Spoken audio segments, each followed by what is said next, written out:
Ladies and gentlemen, in a display of power and might, yesterday we saw William Samoei Ruto, policemen, invading Fred Okiango Matian'Gi's home in Karen. This one raised more questions than answers. And when I saw this, I realized that William Samoei Ruto has put the Bible down. He is now a man on a mission. Wakati alisema nikishaweka Biblia chini, watu wengi walifikiria kwamba ataweka Biblia chini anze kuchapa kazi. Lakini kazi ambayo anaichapa Rais William Samoei Ruto ni kazi ya sampuli nyingine. And if you keenly look at William Samoei Ruto's history, you realize that he is a fighter. In 1997, he was able to fight Ruben Chesire, the man who was unblockable, and he was replaced as Eldoret North MP.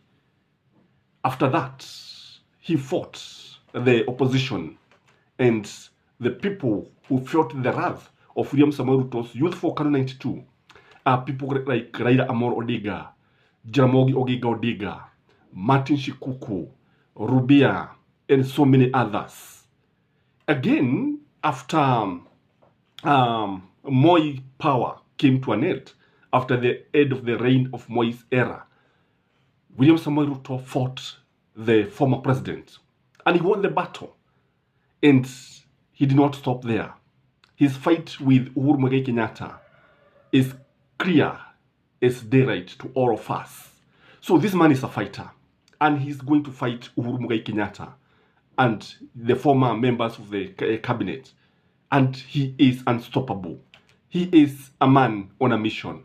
So in this video, I want us to look at what next for Fred Matian'Gi. Kwa sababu ukiangalia utaona kwamba this man is disturbed. Because even when the policeman raided his home, he was not there. Remember, by the fact that he was interior CS, this means he was prime to so many information, a lot of information, secret information about the government. And I believe one of the reasons why the government is fighting him is because of this. So what next for the son of Matian'Gi? So if you're here for the first time, kindly subscribe to our channel. And if you are watching this video, I ask you just one thing: like this video. And for our supporters, please continue doing so. We are very much humbled. The first thing that Matian'Gi should do is to go for exile. He should run away from this country. And he should go to a Nordic country like Norway or Sweden. Because he should do what people like Koigi did. Sometimes it is important to retreat. Sometimes it is important to look at the interests of your family and your interest. Because all said and done, we have a life.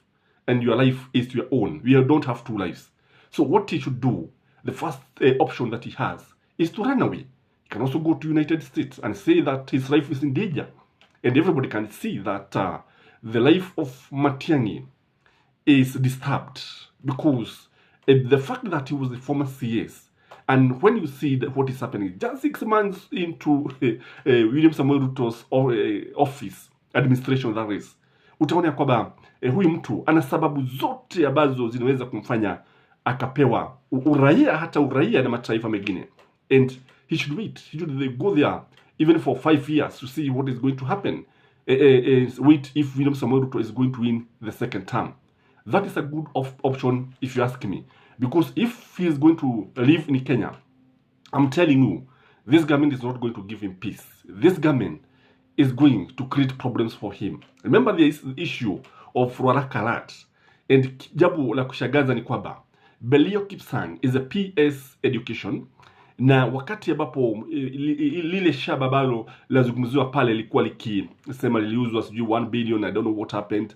I think Belio Kipsang was the accounting officer, and William Samoei Ruto knows very well that Matian'Gi was just CS education. So when you look at Matian'Gi, he has all the reason to go for exile. The second option, because what is going to happen is that, because I believe this government, if what we are seeing is anything to go by, Matian'Gi is likely to be arrested. When you look at what the DCI said, they said that they are investigating him. Although they said that they had not reached a point of summoning him, ukiona mahali ambapo panafuka moto pana moshi, no, panapo moshi pana moto, ukifuka pale. Because you cannot tell me that the police can just wake up and decide to raid his home without any reason. They are laying the ground to arrest him. So he can just sit and wait to be arrested. And this would be too bad for him if he do this. The other thing that he should do is to join Azimio. No, Matian'Gi is not very keen on joining politics. When you look at him, the man, just like Magoha, is just a people's servant. But I think time has come for him to join politics, and in particular, join Azimio.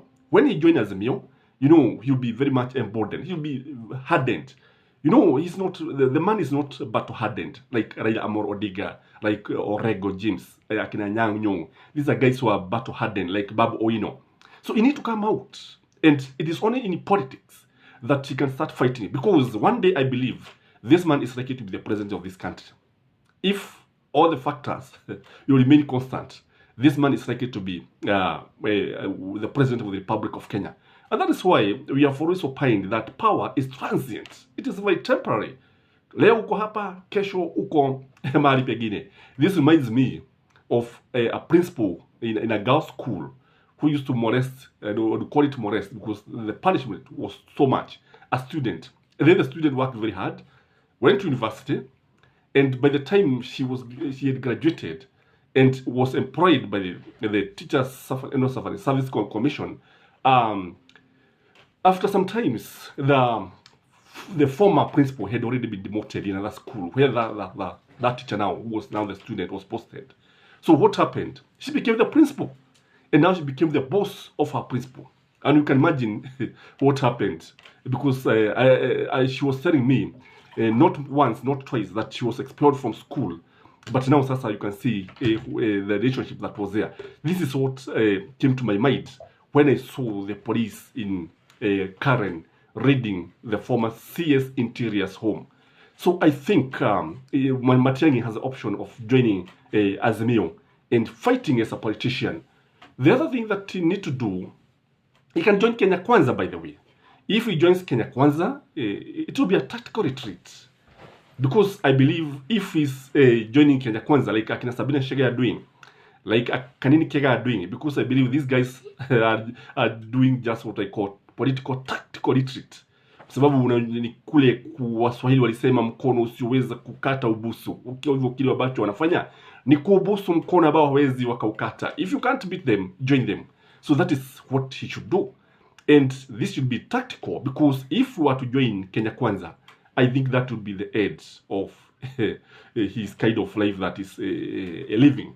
Because I've said this man is disturbed, and I fear for his psychological stability.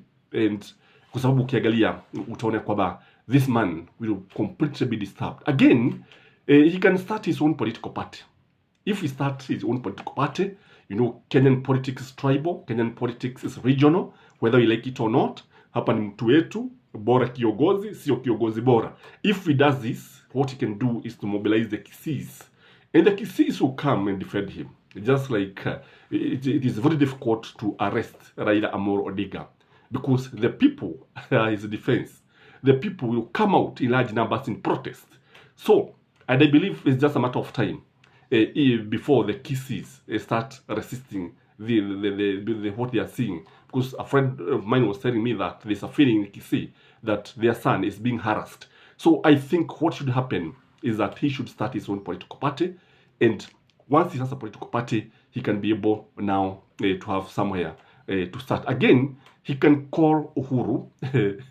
Yeah, he can call Uhuru to start maybe defending him. Because Uhuru has a lot of influence. Uhuru should come out, by the way, to defend his own. Because what Matian'Gi is experiencing is as a result of working as CS. And he was an appointee of Uhuru Muigai Kenyatta. And he did a good job. And there's an agreement that Matian'Gi, the super CS, did a commendable job when he was the CS Education, CS Information, CS Interior. He did a commendable job. And that is why he was able to tame the Al-Shabaabs, that he was able to install CCTVs along major highways. If you look at Kenya now, Kenya is safe. Kenya is secure. The borders are secure. And Kenyans are able to go about their business, courtesy of Fred Matian'Gi. And this is now the man who is being harassed. Again, he can decide to negotiate with Ruto. He can send emissaries to go and negotiate with Ruto. Because negotiation is an art. It's a way of survival. Sometimes it is important to negotiate with your enemies. Sometimes it is important to do this.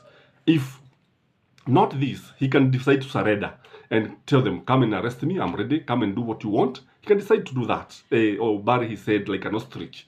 Because things cannot continue like that. And he has to do something. And I know it is just a matter of time before Raila Amolo Odinga calls a meeting in Kisii. And I can assure you that this meeting will be attended by all and sundry. I don't think kuna Mkisii ambaye ataachwa nyumbani. Na I don't know even why Azimio postponed the meeting that was to be in Kisii.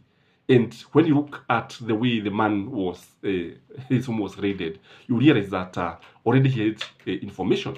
And he knew that he would be arrested. That is why he was able to move out of his home.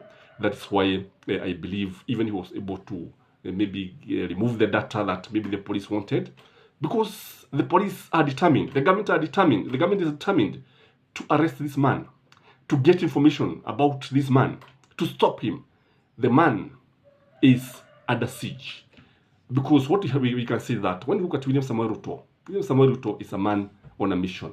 And one of the mission is to revenge for what happened to him when he was the deputy president of the Republic of Kenya. I don't know who is to blame in all this. Because if you ask me, Uhuru Muigai Kenyatta had all the chance to stop this nonsense when he was the president of the Republic of Kenya. Kenyans had the chance to have a president of their choice, to have a president who knows what it means to have a democracy, who knows what it means to have justice. And the rights of Kenyans are very, very important. They are inalienable. And let's hope that Kenya will remain peaceful. Let's hope that the country will continue moving forward, because what we have now is a country where many people are weeping. Weeping is the order of the day in this country. Remember to subscribe to our channel. Remember to like this video. And may you have a blessed day. Bye-bye.